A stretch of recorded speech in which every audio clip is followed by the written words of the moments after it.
Okay. Okay, so hi everyone. So today आज आपण एक महत्त्वाच्या टॉपिकवर डिस्कस करणार आहे.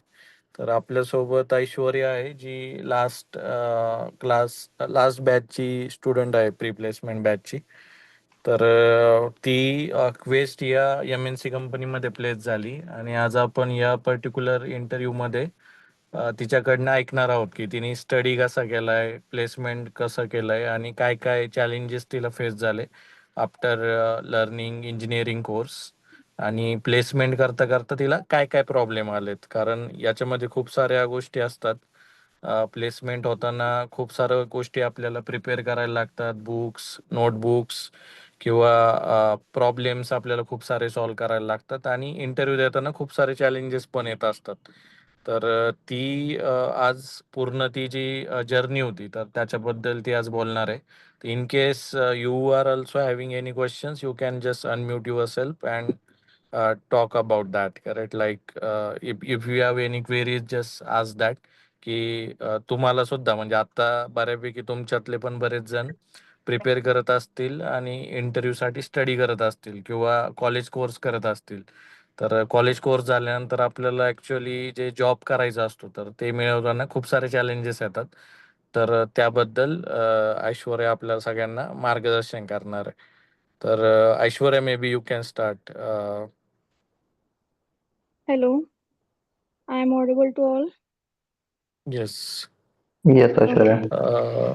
होस्ट करू Firstly, I शकतो start. मे बी किशोर ऐश्वर्याला. And Aishwarya if you Okay, want to sure. Open camera you can.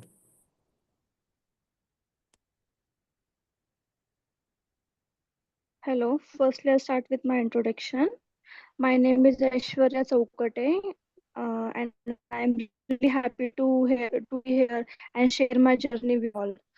So, मी मराठीतच बोलते, सो आपल्याला जास्त कम्फर्टेबली बोलता येईल. सो माझं 10th हे मी गावाकडून केलंय, अहमदनगर मधून. आणि त्याच्यानंतर मी पुण्यामध्ये इंजिनिअरिंगसाठी आले. सिंहगड इन्स्टिट्यूट मधून माझं इंजिनिअरिंग कम्प्लीट झालं आणि मी माझं इंजिनिअरिंग हे 2023 मध्ये केलंय आणि मला जॉब हा 2025 मध्ये लागलाय, तेही आता 2-3 महिने झाले रिसेंटली. सो त्याच्यामध्ये त्या मिडल पिरियड मध्ये मी खूप गोष्टी मी स्ट्रगल केल्या, ते लर्निंग वगैरे सगळ्या गोष्टी. सो इंजिनिअरिंगच्या लास्ट इयर पासून म्हणजे आफ्टर 3rd इयर मी तेव्हापासून माझं प्रिपरेशन स्टार्ट केलं, लर्निंग स्टार्ट केलं. जावा, पायथन, डेऑप्स वगैरे खूप काही गोष्टी मी माझ्या ह्याच्यामध्ये हे स्किल्स गेन करायचं ट्राय केलं. आणि मी इन कॅम्पस पण खूप साऱ्या कंपन्या अप्लाय केलं. सो तिथे माझं ॲटॉस म्हणून एका कंपनीमध्ये कॅम्पस थ्रू झालं होतं. बट आपल्याला सगळ्यांना माहिती आहे की रिसेशन असल्यामुळे आपल्याला जॉब्स अपॉर्च्युनिटी खूप कमी आहेत आणि त्याच्यामुळे माझं ॲटॉसला अजूनपर्यंत जॉईनिंग लेटर आलेलं नाहीये. सो मी ते वेट करून करून तो ॲटॉसची गोष्ट सोडून दिली. अँड देन त्याच्यानंतर मी खूप क्लासेस जॉईन केले इकडे आपले VMV क्लासेसच्या इथे. तिथे पण मी जावा, पायथन ह्या सगळ्या कोर्सेस मी एकदम प्रॉपरली अभ्यास केला. अँड मी खूप ठिकाणी ट्राय केलं, बाय रेफरन्सनी, campus through, off campus through. हे करता करता मी खूप साऱ्या गोष्टी फेस केल्या. ते म्हणजे काय काय इंटरव्ह्यू दिले, कुठे माझं झालं, कुठे नाही झालं, कुठे माझे कम्युनिकेशन प्रॉब्लेम झाला, कुठे बऱ्याच काही गोष्टी. अँड आता माझं एक टार्गेट होतं की मला जावा ॲज अ डेव्हलपर म्हणूनच त्याच कंपनीमध्ये जायचं होतं. मला बॅक टेस्टिंग वगैरे ह्याच्यामध्ये थोडासा इंटरेस्ट नव्हता किंवा सपोर्ट वगैरे मध्ये काही करायचं नव्हतं. तर माझा फुल फोकस डेव्हलपमेंटमध्येच होता. अँड देन मग मी खूप ट्राय केल्याच्या नंतर खूप सारे लिटरली मी मोर दॅन 20+ कंपनीजला इंटरव्ह्यू दिला ते. आणि त्या इंटरव्ह्यू दिल्याच्या नंतर मला आता कुठे ही अपॉर्च्युनिटी भेटली क्वेस्टची. सो ऐश्वर्या मग बिफोर स्टार्टिंग एकदा एक बॅकग्राऊंड पण देशील का? म्हणजे तुझे 10th-12th बॅकग्राऊंड किंवा इंजिनिअरिंगला तुला किती पर्सेंटेज मिळाले, तू इंजिनिअरिंगचा कोर्स कसा केला किंवा तोच का निवडला? ऍक्च्युली 10th आणि 12th ही माझी गावाकडून झाली आहे. अँड 10thला मला 66% पर्सेंटेज होते अँड 12th माझं 71% होते. युजली 12thला कमी असतात आणि 10thला जास्ती असते. माझ्या केसमध्ये उलट झालं, मला 12thला जास्ती होते ह्याला हे. आणि त्याच्यानंतर माझं असं डोक्यात होतं की मी काय करायचं, की लाईक कुठल्या फील्डला जायचं हे माझ्या काहीच डोक्यात नव्हतं की मी काय करायचं. देन मी एका टायमाला अशा एक टाइम असं होतं की मला असं वाटलं की ठीक आहे आपण ॲनिमेशन वगैरे घेता येईल आणि तिथे काहीतरी करता येईल. बट माझ्या घरच्यांना असं वाटत होतं की मी इंजिनिअरिंग करावी किंवा चांगल्या याच्यावरती हे इंजिनिअर व्हावं वगैरे. तर मग मी ॲट लास्ट मग इंजिनिअरिंगच्या टाईममध्ये मी ॲडमिशन घ्यायला गेले. फॉर्म वगैरे कॅप राउंड वगैरे भरले. त्याच्यामध्ये माझा एक मायनर इश्यू झाला. त्याच्यामुळं मला फर्स्ट राउंडला ॲडमिशन भेटलं नाही. सेकंड राउंडला भेटलं नाही कॅप राउंडला आणि लास्ट राउंडला मला सिंहगड इन्स्टिट्यूट भेटलं. आणि सिंहगड इन्स्टिट्यूट भेटून प्लस बेनिफिट असं झाला की मला आय टी फील्डच भेटली. आय टी ब्रांच थ्रूच माझं इंजिनिअरिंग झालं. And this is my background. Okay. तर त्याच्यानंतर मला इंजिनिअरिंगमध्ये सीईटीला ऑल्सो मला चांगले मार्क्स पर्सेंटाईल होते. 86 पर्सेंटाईल होते मला सीईटीला. त्या बेसिसवरती मला चांगलं कॉलेज भेटलं. वडगावचं मेन कॅम्पस मला सिंहगडचं भेटलं. आणि त्यानं मला आता 8 पॉइंटर आला मला इंजिनिअरिंगला 8.2 असा माझा इंजिनिअरिंगचा पॉइंटर होता. थ्रू आउट द आणि इंजिनिअरिंग तुला कुठले कुठले कोर्सेस होते आणि त्यावेळेस जे तू शिकली आणि कंपन्यांची जी गरज आहे त्याच्यामध्ये तुला काय डिफरन्स वाटलं की जे आपण कॉलेजमध्ये शिकतो ते आणि कंपन्यांची जी नीड असते तर त्या ठिकाणी तुला ज्यावेळेस तू आता म्हणते की 20 इंटरव्ह्यू दिले तर तिथं तुला असं काय जाणवलं की ते जर तू आधी केलं असतं तर आणखी बेटर झालं असतं तर त्याबद्दल तू काय बोलू शकतेस? हां, ॲक्चुअली आपल्याला सगळ्यांनाच माहिती आहे, की कॉलेजमध्ये हे आपल्याला बस एक तर सांगतात, की लाइक तुम्ही जावा करा किंवा आणि कोर्स आपण जेव्हा इंजिनिअरिंगला असतो, त्यावेळेस फर्स्ट इयरला एक वेगळा सब्जेक्ट असतो. प्रत्येक 6 महिन्याला आपल्याला सब्जेक्ट चेंज असतो. सपोज आता फर्स्ट सेमिस्टरला तुम्हाला सी प्लस प्लस दिला असेल, तर सेकंड सेमिस्टरला तुम्हाला पायथन देतात. आणि आपल्यालाही माहिती आहे, आपण इंजिनिअरिंगच्या टाईममध्ये किती कसा कसा अभ्यास करतो. सो आपल्याला एक व्यवस्थित फ्लो कळत नाही. मेन गोष्टी जातात. बेसिक पासून आपल्याला इंजिनिअरिंगमध्ये गाईड केलं जात नाही आणि त्याच्यानंतर आपल्याला ह्या गोष्टी माहीत नसतात. त्याच्यामुळे आपण जेव्हा इंटरव्ह्यू देतो तेव्हा आपल्याला काय वाटतं, ठीक आहे आपल्याला काय विचारतील किंवा डायरेक्ट कोडमध्ये विचारतील किंवा असं विचारतील. पण मोस्टली जे फ्रेशर लोकं असतात त्यांना बेसिक गोष्टी विचारल्या जातात. म्हणजे तुमचा बेस पक्का असेल तर तुम्ही जाऊन उद्या काही करू शकतात ना. आणि माझं कसं झालं, की मी ज्यावेळेस करत होते जावा, पायथन स्टार्टिंगला त्यावेळेस मी असंच काही पण आता जसं मला कळेल कुठलातरी YouTubeचा व्हिडिओ रेफर करायचा. हां, UPS विचारतात का? तर मग मी UPSकडे जाणार. मग हे विचारतात का? मग हे कर. स्पेसिफिकली मी बेसिकपासून अभ्यास नव्हता केला. जेव्हा मी लास्ट इयरला होते. लास्ट म्हणजे थर्ड इयर पासूनचा. सो मग मी असंच थोडं सगळं करत बसले. आणि जेव्हा कॅम्पसला येतात कंपनीज त्यावेळेस प्रत्येक कंपनी वेगळ्या क्रायटेरिया घेऊन येत असतात. म्हणजे स्पेसिफिक एखादी कंपनी जावा तर सगळ्या कंपनी जावा घेऊन येत नाही. काही गोष्टी कशामध्ये पण मार्केटिंगमध्ये असतात, जावामध्ये असतात, काही पायथनमध्ये असतात. सो ह्या गोष्टी खूप डिफरंट आहेत. आणि जेव्हा आपण ॲक्चुअल कंपनीमध्ये काम करतो आणि आपला स्टडी करतो, त्या गोष्टी पण खूप वेगळ्या आहेत. आता सपोज मी स्टडी करताना मी जावाचे ओप्स, कन्सेप्ट ह्या सगळ्या ओप्स म्हणा, फंक्शनल इंटरफेस, लॅम्बडा फंक्शन ह्या सगळ्याच बऱ्याच गोष्टी मी अभ्यास केला. पण ज्यावेळेस आपण इंटरव्ह्यूला जातो, त्या टाईमाला ते विचारतात. ते आपल्याला बेसिक थ्रूच विचारतात. पण आपण जेव्हा कंपनीमध्ये काम करतो ना, त्यावेळेस ह्या सगळ्या गोष्टी खूप डिफरंट असतात. ज्या कंपनीला ज्या गोष्टी पाहिजे नसतात, ज्या गोष्टींसाठी काम करतात, त्याच गोष्टी ते आपल्याकडून करून घेतात. आता सपोज हां. माझा जो इंटरव्ह्यू झाला होता क्वेस्ट ग्लोबलला, तिथे जेव्हा माझं सिलेक्शन झालं, म्हणजे लाइक मी खूप Naukri.com, LinkedInवरती खूप ठिकाणी मी अप्लाय करायचे. लिटरली मी दिवसातून 50 तरी कंपन्यांना कधी-कधी अप्लाय करायचे. Naukri.com वाले मला अलर्टचं एक नोटिफिकेशन द्यायचे, की आज तर तुमचा कोटा संपलाय. तुम्ही इथून पुढे अप्लाय करू शकत नाही. इथपर्यंत मी रोज अप्लाय करायचे. तिथं असं असतं, की तुम्ही एका स्पेसिफिक कितीतरी कंपनीजला आज दिवसभर अप्लाय करू शकता. त्याच्यानंतर तो कोटा तुमचा संपतो. त्यानंतर तुम्ही अप्लाय करू शकत नाही. सो माझे डेडिकेशन्स एवढे होते, की मी कंटिन्यू अप्लाय करायचे. सकाळी उठले मॉर्निंगला, रोज अपडेट करायची रिझ्यूमे. तुम्ही पण हे फॉलो करू शकता. तुम्हाला सकाळी उठलो ना आपण 9 ते 12 पर्यंत आहे ना, कधी पण म्हणजे 9 ते 10च म्हणजे 10 पर्यंत आहे ना Naukri.com वरती जायचं, रिझ्यूम अपडेट करायचा. तिथं अपडेट काय दिसतं ह्याच्याने काय होतं, आपला रिझ्यूम वरती असतो. जर तुम्ही 3-4 दिवस झाले रिझ्यूम तुम्ही Naukri.com वरती टाकलाय, तर मग जे रिझ्यूम आत्ता लेटेस्टला आलेले कंपनीवाले तेच रिझ्यूम उचलतात तुमचे. सो त्याच्यामुळे काय करायचं रोज सकाळी आणि संध्याकाळी 2 वेळेस रिझ्यूम आपले टाकायचे. Naukri.com वरती अपडेट करायचे. अपडेट करायचे म्हणजे काय पहिला डिलीट करायचा आणि आताचा लेटेस्ट टाकायचा.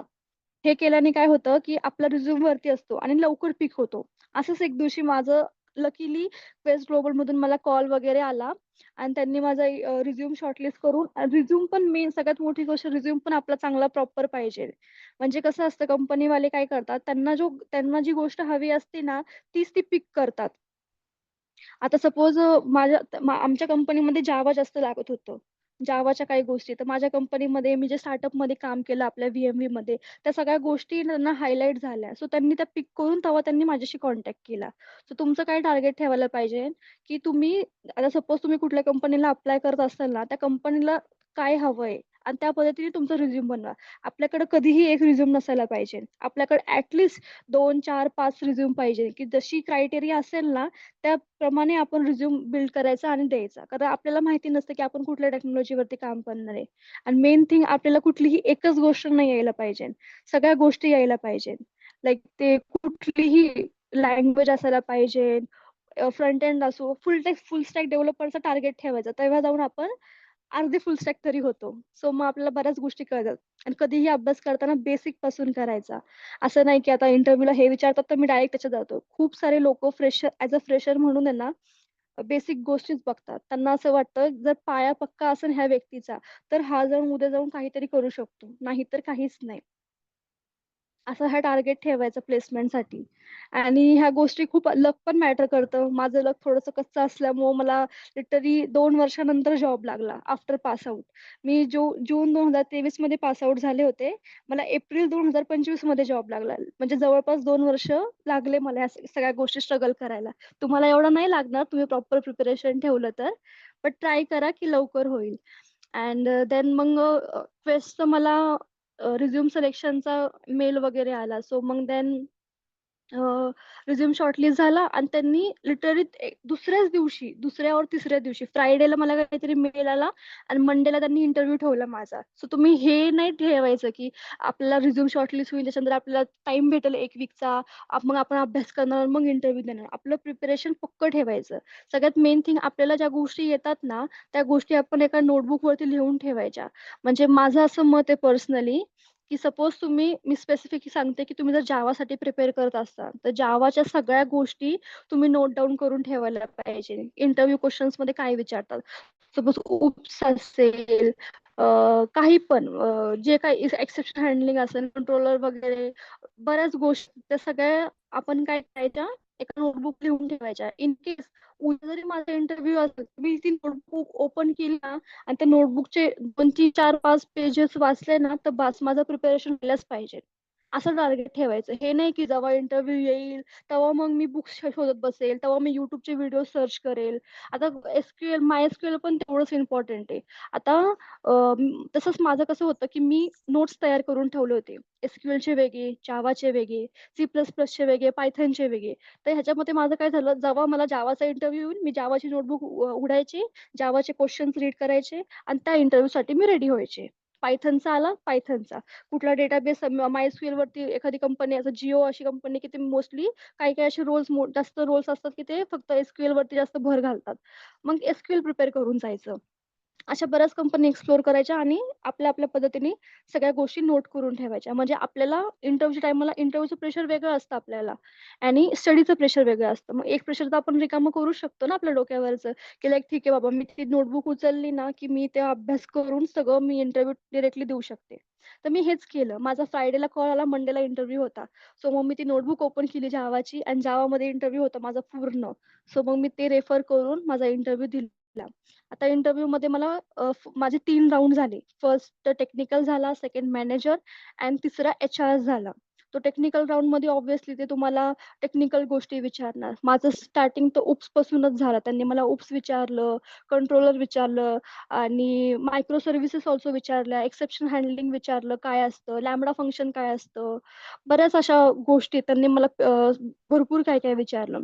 हा माझा पहिला राऊंड झाला. पहिल्या राऊंड मध्ये त्यांनी मला कोड वगैरे काही विचारलं नाही, बस फ्लो विचारला की तू असं असं असेल तर तू कसं करणार. हा माझा पहिला राऊंड होता. आणि सेकंड राऊंड मध्ये, ओके सॉरी, फर्स्ट राऊंड मध्येच मला कोडिंग पण विचारली. त्यांनी मला 2 कोड पण दिले होते. लिटरली माझा इंटरव्ह्यूचा टायमिंग होता 30 मिनिट्स टू 45 मिनिट्स. माझा पूर्ण 1 तास इंटरव्ह्यू चालला. आणि आपला इंटरव्ह्यू जर 30 मिनिट्सच्या वरती गेला तर चान्सेस असतात की आपलं होईल सिलेक्शन. सो माझा इंटरव्ह्यू 1 तास चालला पूर्ण. पण 10-5 मिनिटं कमी असेल, पूर्ण 1 तास चालला इंटरव्ह्यू. 2 कोड दिले त्यांनी मला. त्यांनी एक स्पेसिफिक वेळ दिला, की हा कोड व्हायला पाहिजे आणि स्ट्रिंग रिव्हर्सचा एक कोड होता मला आणि मर्जिंग शॉर्टचा होता. असे 2 कोड मला दिले होते. मला ॲक्चुअली आठवत नाहीये, जरा टाईम झाला म्हणून. बट असे 2 कोड आपल्याला येतात ते.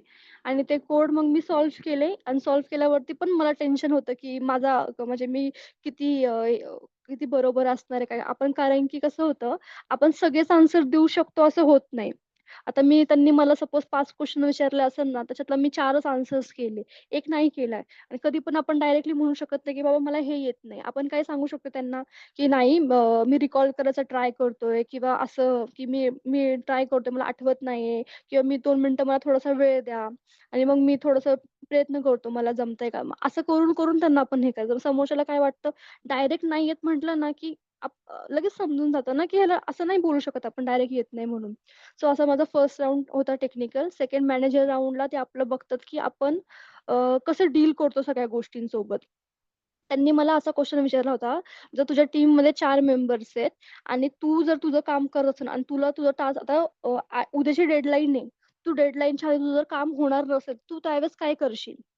तुम्ही कोणीतरी आन्सर करू शकता का ह्या गोष्टीचा? जर तुम्हाला मी क्वेशन हाच विचारला तर? की जर सपोज तुम्ही 4 मेंबर्स आहेत आणि त्याच्यातला एक मेंबर जसं मग 4 मेंबर्स आहेत, तर तिन्ही मेंबरचं काम वेळेवर होणार आहे. पण तुम्ही असा मेंबर आहे, की उद्या डेडलाईन आहे आणि उद्या तुमचं काम होणार नाहीये. त्या केसेसमध्ये तुम्ही काय करणार? आणि तुम्हाला ते उद्या काम द्यायचंच आहे. जर तुम्ही ते काम टाईमवर नाही दिलं, तर तुमचा म्हणजे कंपनीचा खूप मोठा लॉस होऊ शकतो. त्या केसमध्ये तुम्ही काय करणार? ऑब्व्हियसली म्हणजे जर या केसमध्ये तर मी इतरांची हेल्प घेणंच बेटर समजेल त्या केसमध्ये नाही का म्हणजे माझ्या टीममेटची. हां, पण तुमच्या हां, हे पण राइट आहे, की तुम्ही तुमच्या टीम मेंबर्सची हेल्प घेऊ शकता. टीम मेंबर्सची हेल्प घेऊ शकत नाही. सपोज काय पण त्यांच्या ह्याच्यामध्ये दिसली डेडलाईन म्हणल्यावरती पूर्ण टीम पॅक असणार आहे. सो आपण काय करू शकतो, ॲटलीस्ट मॅनेजरला सांगू शकतो, की हे डेडलाईन आहे. हे आता माझ्याकडून होणार नाहीये. तुम्ही प्लीज मला हेल्पसाठी 2-3 मेंबर एक्स्ट्रा द्या किंवा एखादा मेंबर एक्स्ट्रा द्या, की ते मी काम करू शकेल. तर असेच खूप ट्रिकी क्वेशन्स होते. मला ते मॅनेजर राउंडला विचारले होते, की लाइक काम कसं असेल, म्हणजे जर तुला असं एवढं दिलं, तू कुठल्या टाईमला काम करणार? आता मी माझा स्टार्टअपचा एक्सपिरियन्स सांगितला. जसं आपण याच्यामध्ये करायचं, की आपलं कसं व्हायचं, की आपण काम करायचो, त्याच्यानंतर आपल्याकडे बराच वेळ असायचा, की आपण दुसऱ्या गोष्टी पण करू शकतो, लर्निंग वगैरे. तर मग ह्याच्यामध्ये आपलं तर त्यांचा असा क्वेशन होता, की इन केस तुझं काम झालं, आजचं टार्गेट संपलं, तर तू नेक्स्ट काय करणार? तर मी त्यांना असं सांगितलं, की जो माझा नेक्स्ट टास्क असेल, तो मी कंप्लीट करणार किंवा जिथं मला असं वाटतं, की मी ह्या गोष्टींमध्ये कमी आहे, तर त्या गोष्टी मी माझी पूर्ण करणार. सो अशा बऱ्याच गोष्टी त्यांनी ट्रिकी क्वेशन्स विचारले. मॅनेजर राउंडला फक्त ते असेच विचारतात. ते काही आपल्याला थेअरीमध्ये जात नाही. आपल्या म्हणजे लँग्वेज वगैरे याच्यामध्ये. आणि हे करून मग लास्ट राउंड एचआरचा झाला. त्याच्यामध्ये आपलं बेसिकली सॅलरी डिस्कशन्स वगैरे, स्ट्रेंथ, वीकनेस ह्या सगळ्या गोष्टी मला विचारल्या गेल्या. कुणाला काही क्वेशन आहे याच्यामध्ये?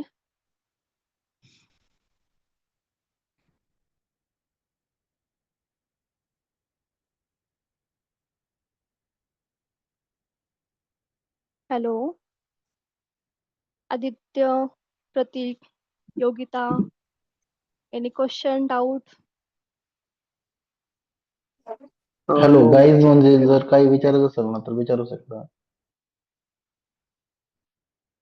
हा आदित्य. क्लिअर आहे सर.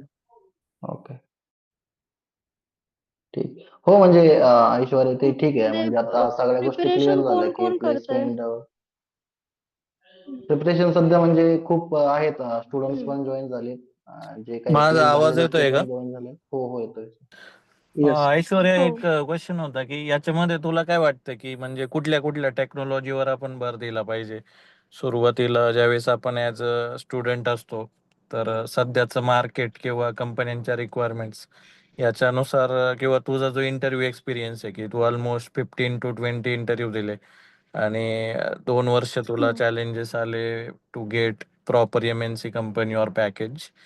तर मग हम्म. तुझ्या एक्सपिरियन्सनुसार तुला काय वाटतं की कुठल्या टेक्नॉलॉजी इम्पॉर्टंट होत्या आणि त्या केल्यामुळे तुला हेल्प झाली? माझं तर मत आहे जावावरती आपण जास्त भर द्यावं की प्रत्येक most of the company Java use करते आणि राहिल्या गोष्टी आता आणि बऱ्याच अशा कंपनी असतात की ते न्यू लेटेस्ट टेक्नॉलॉजीवर काम करतात. आता आमचीच जी कंपनी आहे क्वेस्ट ग्लोबल म्हणून ती पण बऱ्याच टेक्नॉलॉजीमध्ये काम करते जावा पायथन आता न्यू न्यू हे खाफका वगैरे बऱ्याच अशा गोष्टी आहेत SQL म्हणजे आता आपण खूप काही गोष्टी आहेत त्या युज करतो मग सो आपण काय करायचंय आता आपण स्वतः सर्च करायचं की आता लेटेस्ट कुठल्या टेक्नॉलॉजी आपण युज करतोय आपण कुठं करतोय आणि कंपनी कुठला युज करते कुठलाही एका स्पेसिफिक एखाद्या कंपनीच्या सर्चवर गेले ना तुम्ही सपोज आता क्वेस्ट ग्लोबलच घ्या तुम्ही त्या क्वेस्ट ग्लोबलच्या जायचं गुगलवरती सर्च करायचं की ही कंपनी कुठल्या टेक्नॉलॉजीवरती काम करते तुम्हाला एक आयडिया येईल की कुठल्या आता मला टेक्नॉलॉजीवरती एवढा प्रॉब्लेम नाही आला का तर जावा करत होते जास्त हँड्स ऑन मध्ये जावावरती होतो सो मी जावा ज्या कंपनी जावामध्ये काम करतात किंवा जावाचा एक्सपिरियन्स हवाय त्यांना तर मी त्याच्यातच हे करते आणि मला तर सगळ्यात जास्त मोठा प्रॉब्लेम म्हणजे एक्सपिरियन्स साठी आलाय मी कुठेही गेले ना इंटरव्ह्यूला ते मला म्हणायचे की आम्हाला 2+3+ एक्सपिरियन्स हवाय आणि माझ्याकडे तेवढा एक्सपिरियन्स नव्हता की मी त्यांना सांगेल की मला 3+ एक्सपिरियन्स आहे सो घ्या आता फ्रेशर आहे म्हटल्यावरती फ्रेशरला चान्स द्यायला पाहिजे but most of the company फ्रेशरला चान्स देतच नाही त्यांचं असंच म्हणणं असतं की आम्हाला एक्सपिरियन्स हवाय त्याच्यामुळं मी आतापर्यंत मला वेळ लागला ओके. नाही आणि सगळ्या व्हीएमव्हीचं तुला कसं हेल्प झाली म्हणजे व्हीएमव्ही मधनं काय काय गोष्टी तू शिकलीस? व्हीएमव्ही मधून मी खूप गोष्टी शिकल्या ऍक्च्युअल कंपनीमध्ये काय काम होतं ना त्या गोष्टी हे केल्या आता सपोज आपण व्हीएमव्ही मध्ये जे सगळेच जण असतील व्हीएमव्ही वाले स्क्रम कॉल घेतो आपण जिरा तिकीट हे करतो जिरा स्टोरी कशी स्पिल ओव्हर नाही व्हायला पाहिजे या सगळ्या गोष्टी व्हीएमव्ही कंपनी मधून मला शिकायला लागल्या म्हणजे कसं होतं की एक आपण प्रोफेशनल पण असं म्हणतो कंपनीमध्ये जो चालतो तो व्हीएमव्ही मध्ये चालतो म्हणजे लाईक स्क्रम कॉल असू दे तिकीट असू दे ह्या सगळ्या गोष्टी आणि लर्निंग गोष्ट म्हणजे मी व्हीएमव्ही चे सगळे कोर्सेस केला ते C++ जावा वगैरे जेवढे आपले युट्यूबला दिलेले आहेत ना ते सगळे माझे झाले ते आणि शिवाय महेश सरांनी मला हे केलं होतं बुक्स रेफर करायला सांगितले होते कोर 2च्या core Java core Java core Java Nageswara Rao. Right sorry core जावाची बुक मला रेफर केली होती सो मी ती बुक पण माझी पूर्ण एकदा नाही 3दा वाचून झालेली आहे ती बुक पण खूप हेल्पफुल आहे ओके. आणि प्रोग्रामिंग नॉलेज म्हणजे कोडिंग थेरोटिकल पार्ट तर आहेच बट कोडिंग जर नसेल तर तुला असं वाटतं का की प्लेसमेंट खूप डिफिकल्ट आहे म्हणजे कोडिंग जर नाही आलं तर तुला काय वाटतं म्हणजे as per your experience coding नाही किती फक्त मॅन्डेटरी आहे? थेरीवर काहीच होत नाही थेरी तर नॉलेज आपल्याला बेसिकली पण कुठेही भेटून जाते आरामात तर त्याच्यामुळे कोडिंग नॉलेज खूप पाहिजे म्हणजे स्टार्टिंग पासून तुम्ही जर कोड केले आता आता आमचं कार्ड मास्टर कार्ड असल्यामुळं आम्हाला पूर्ण काम कोडिंग मध्ये करावं लागतं आता मी जर सांगितलं हा अप्रोच की हा असं करायचं आपण इथे काय करूयात इथं आपण इफ स्टेटमेंट खूप सारे लागण्यापेक्षा एका स्टेटमेंट मध्ये आपण तिकडून मागूयात असं काहीतरी सांगितलं पण सपोज तर ते काय म्हणतात करून दाखव बोलून काय फायदा म्हणजे मी थेरी अप्रोच खूप सारे अप्रोच सांगू शकते पण तसं नाही आपल्याला ऍक्च्युअल कोडिंग मध्येच काम करावं लागतं आता मी ज्या कंपनीमध्ये काम करते आमचं क्लायंट मास्टर कार्ड आहे सो आम्हाला मास्टर कार्ड सोबतच डील करावं लागतं सो त्याच्यामुळं सगळ्या गोष्टी कोड थ्रूच होतात आपण काहीच असं म्हणजे कोडिंगचा जो बेस आहे ना तो बेसिक पासून सगळं प्रिपरेशन करा फॉर लूप असू दे इफ एल्स असू दे ह्या सगळ्या छोट्या छोट्या गोष्टी आपल्याला काय वाटतं ठीक आहे फॉर लूप वगैरे आता लागणार नाही आता आपल्याला आता आपण डायरेक्ट आता आपण एपीआय राईट करायला घेऊ आणि एपीआय हे करू पण एपीआय राईट करताना पण आपल्याला फॉर लूप आणि इफ एल्सच लागतं ना सो आपल्याला बेसिक पासून सगळ्याच गोष्टी माहिती असायला पाहिजे so coding part is very important okay. तर आता तुझं काम मग स्प्रिंग बूट एपीआय मध्ये आहे की कुठल्या वेगळ्या टेक्नॉलॉजीवर इन जावा? मी स्प्रिंग बॅच वरती काम करते जसं आपलं स्प्रिंग बूट वगैरे असतं स्प्रिंग बॅच आहे रिग्रेशन वगैरे गोष्टी असतात ना त्याच्यासाठी हे होतं सो आता मास्टर कार्डचं कसं आहे जे ट्रान्झॅक्शन वगैरे होतात ना तर आता आपण युजली काय बघतो बँक ट्रान्झॅक्शन बाकीचे युजली नॉर्मल ते 9 ते 6 4 वाजेपर्यंत ट्रान्झॅक्शन होतात तर बँक्स हँडल करतात त्याच्यानंतरचे जे ट्रान्झॅक्शन असतात ते म्हणजे मास्टर कार्ड सगळ्या ह्या गोष्टी पाहतात की लाईक नंतरचे ट्रान्झॅक्शन त्याची रिपोर्ट्स वगैरे काय असेल ह्या सगळ्या गोष्टी असं त्या टेक्नॉलॉजीवरती मग आम्ही काम करतो त्यासाठी आम्हाला स्प्रिंग बॅच हे यूज करावं लागतं ओके. ठीक आहे. आणि एक वर्क लाईफस्टाईल बद्दल सांगशील का? म्हणजे तुझं जे नॉर्मल स्टुडंट टू जी ही जर्नी होती, की ऑर्गनायझेशन मध्ये गेल्यानंतर काय काय वेगळ्या गोष्टी असतात आणि तिथं वर्क कल्चर कसं असतं, सकाळ ते संध्याकाळी आपण काय काय गोष्टी आपण प्लॅन करतो आणि किती टाइम जॉब प्रोफाईल असतं. Actually the work culture is so chill माझ्या केसमध्ये तरी, की सपोज कसं असतं आपण स्टुडंट असतो त्यावेळेस आपण असंच कुठेतरी चेष्टा मज्जा मस्ती करत आपण चालतो. अभ्यास केला केला नाही केला नाही केला स्किप केलं. पण वर्क कल्चरमध्ये कसं असतं आपल्याला रेग्युलरली जो टाइम द्यायचा असतो तो टाइम द्यावाच लागतो. आता माझा ऑफिसचा टाइम 9 ते संध्याकाळी 6 वाजेपर्यंत आहे. 9:30 ते 6 असा टायमिंग आहे. सो बट आता मेन टार्गेट काय असतं वर्क कल्चरमध्ये तुम्हाला जे टास्क दिलेलं आहे 4 दिवसाचं 5 दिवसाचं ते टास्क तुम्ही त्या पिरियडमध्ये कंप्लीट करायला पाहिजे. बाकी तुम्ही तुमचं काही पण करू शकता. आता माझ्या केसमध्ये मी सकाळी माझं आवरते. मी कधी 11 वाजता जाते, कधी 10 वाजता जाते. तर मी माझ्या टाईमला ऑफिसला जाते. माझं जे काम असेल आजचं ते करते आणि मी कधी लवकर पण घरी येऊ शकते. मला इन केस खूप काम असेल तर मला थांबावंही लागतं. आणि वर्क कल्चर खूप चिल असतं. म्हणजे सपोर्टिव्ह लोकं असतात. अशा बऱ्याच कंपनीमध्ये असं होतं की काही लोकं सपोर्टिव्ह भेटत नाही. पण माझ्या केसमध्ये माझे टीम मेंबर्स खूप सपोर्ट करतात. As a me fresher join झाली आहे. सो त्याच्यामुळे मी फ्रेशर असल्यामुळं मला जे काही लागत असेल सपोज की मला हे कळत नाहीये, तर मग मी कुणाकडे जरी गेले ना, तरी ते मला हेल्प करतात, की हे असं नाही असं करायचंय किंवा तसं करायचं. पण त्यांचं असं असतं, की तुम्ही डायरेक्ट मोकळ्या हाती नाही यायचं, की हे मला येतच नाहीये आणि मला हे सांगा. त्यांचं असं मत असतं, की तुम्ही मला सांगा, मला हे येत नाहीये, तर मी हे अप्रोच ट्राय केलेला आहे. बट हा करेक्ट आहे, की हे माहिती नाही, मग तुम्ही मला सांगा. मग त्यांना पण असं वाटत नाही, अगर इसको मैं सब कुछ बता ही रहा हूँ, मतलब सगळं सांगायचं म्हणजे मग काय फायदा आहे ना. तू स्वतः पण काहीतरी शिकायला पाहिजे. सो मग तुम्ही कधी पण कुणाकडे पण जेव्हा हेल्प घ्यायला जाता ना, त्यावेळेस पहिला तुमचा अप्रोच मांडायचा, की मी हे केलंय, मला कळत नाहीये हे बरोबर आहे की नाहीये. सो प्लीज तुम्ही मला गाईड करा. मग तसं आपल्याला सांगतात ते. बाकी वर्क बॅलन्स एकदम आरामात. आपण कॉलेज लाईफमध्ये जसं एन्जॉय करत करत अभ्यास करतो, तसं इथं काम करत करत एन्जॉय करायचं. असं काही नाही. खूप छान वातावरण असतं. ओके. थँक्यू. कुणाला क्वेश्चन्स वगैरे आहेत का स्टुडंट्स मध्ये किंवा ज्यांनी जॉईन केलंय त्याच्यामध्ये? If you guys have any questions please ask. Aditya, Yogita,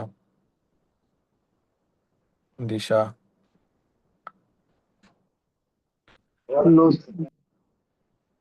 Okay, well, thank you, Aishwarya. I think that was great journey. So we have seen like how you have studied and how you placed. तर याच्यामधनं I think तुझा जो अनुभव होता ते share केल्यामुळे किंवा तो व्हिडिओ बघून आणखी जे नवीन येणारे मुलं आहेत किंवा जे आता शिकतायत 12ला आहेत किंवा कोर्सेस करताय आणि ते एक स्वप्न बघताय जॉब आय टी मध्ये चांगला मिळवण्याचा, तर त्यांना ते स्वप्न अचीव होण्यासाठी चांगली प्रेरणा मिळेल. सो या, thank you Aishwarya again for all this guidance last for thing मला बिगिनर्स. एक सांगायची आहे, की कसं असतं आपण जर स्ट्रगल केलं ना, तर आपल्याला खूप आता माझं 2 वर्ष स्ट्रगल होतं, तेव्हा आता मला थोडंसं चिल वाटतंय. सो तुम्ही सगळ्यांनी काय करा आता, खूप लर्निंग करा, सगळ्या गोष्टी व्यवस्थित बघा. एकदा तुम्ही इंटरव्ह्यू पास करून कंपनीमध्ये गेले ना, नंतर तुमची लाईफ चिलच आहे. जे काम दिलं ते करायचं, हे करायचं. फक्त तुम्ही आत्ता स्ट्रगल करा, स्टडीज करा, खूप चांगला स्टडी करा, सो तुम्हाला बेटर अपॉर्च्युनिटीज भेटेल. Good. Thank you. So yeah, that was inspirational and motivational. Okay. Thank you, Aishwarya. I think we can conclude if thanks there are no any question. Thank you, team. thank you. Kishore, you can stop recording. Thank you.